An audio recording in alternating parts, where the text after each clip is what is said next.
Keep me safe from harm.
And so I wasn't even joking. The Sonics are in the room with me now. Hello, fellas. Hey. And did you like that? Did you enjoy it as an oeuvre? Yeah, good song. It's good. Yeah, no, but you can see the join, can't you? But you must be getting used to hearing other bands sounding like the Sonics by now, surely. Mm-hmm. Yeah, definitely. Okay. And so, Larry, would you like to introduce the band members, please? Oh, I'm sorry, me? Yeah, why not? Well, over there on bass is Freddie Dennis, Rob Lind on sax, Jerry Roseley on keyboards, lead vocalist, and we have Dusty over here on drums.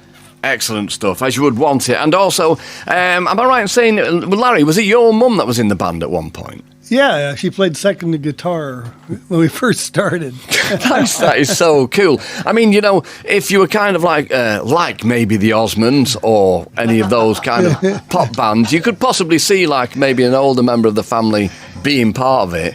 But when you were inventing garage rock and doing songs like Strychnine and The Witch, I know you probably weren't doing that maybe at that point. But it just seems so incongruous and funny that your mum would be playing with you as well. That's amazing. Yeah, she'd do boom, chick, boom, chick, boom, chick, you know, on the guitar. It's like a skiffle band. Yeah, no, that sounds good to me. I wished I was there. So the Sonics, as a band, are older than me, right? And now I'm 52 years old. We're older than God. Yeah, we're all older than you.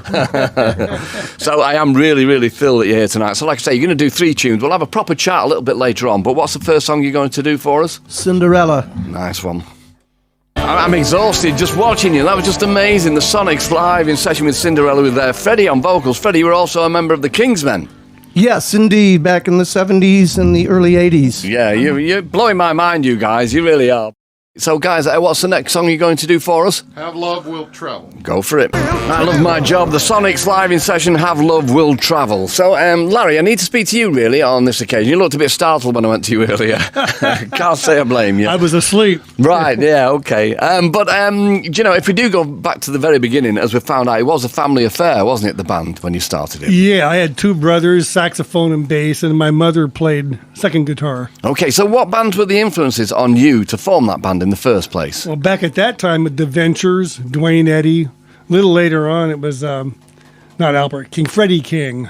He influenced a lot of Northwest guitar players. Right, okay. So, I mean, you describe yourself as not being a kind of a musician's musician, if you like. Correct. Okay, so in that respect, do you think that you kind of created garage music by mistake? Yeah, definitely. There was no conceived plan, yeah. Right. But very limited, so we played what we could play.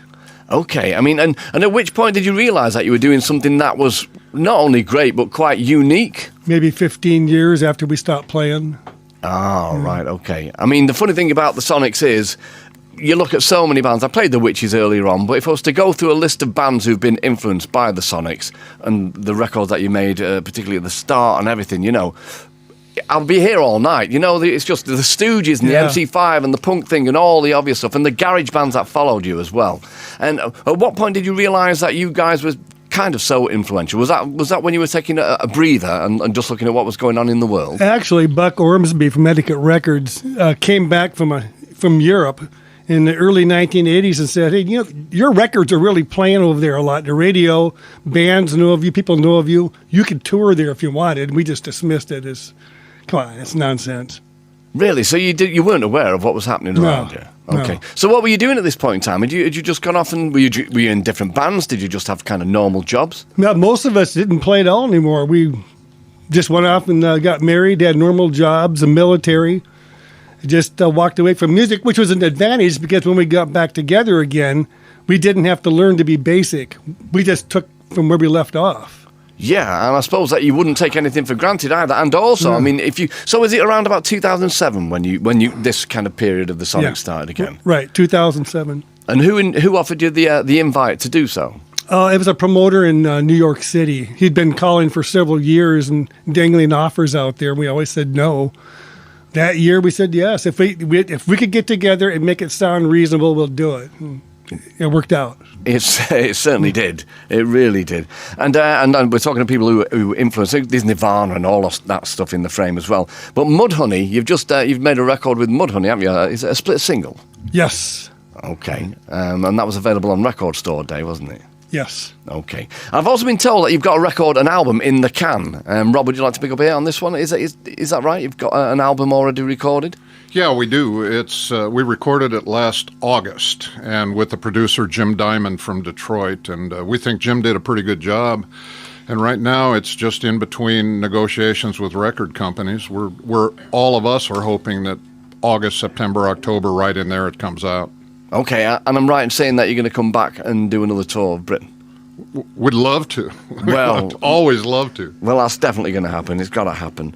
All right, then. So you've just got a couple more dates left on the tour, actually. I've got them written down somewhere. I'll find them anyway. I bet Brian will know. Brian, where are they playing? Glasgow. Yeah, is that tomorrow night? That is tomorrow night. Okay, where are they playing? I can't think off the top of my head. And Newcastle. The think tank. Arches? The Arches. Does that sound familiar? Arches. Glasgow Arches, right, okay. Yeah. And then Think Tank in Newcastle. Right, great, okay, I think we got all that. Brilliant, okay. Well, like I say, it's just a dream come true, really. The Sonics live in session. You've got one more tune to do for us, and you've already done Strychnine for Gideon.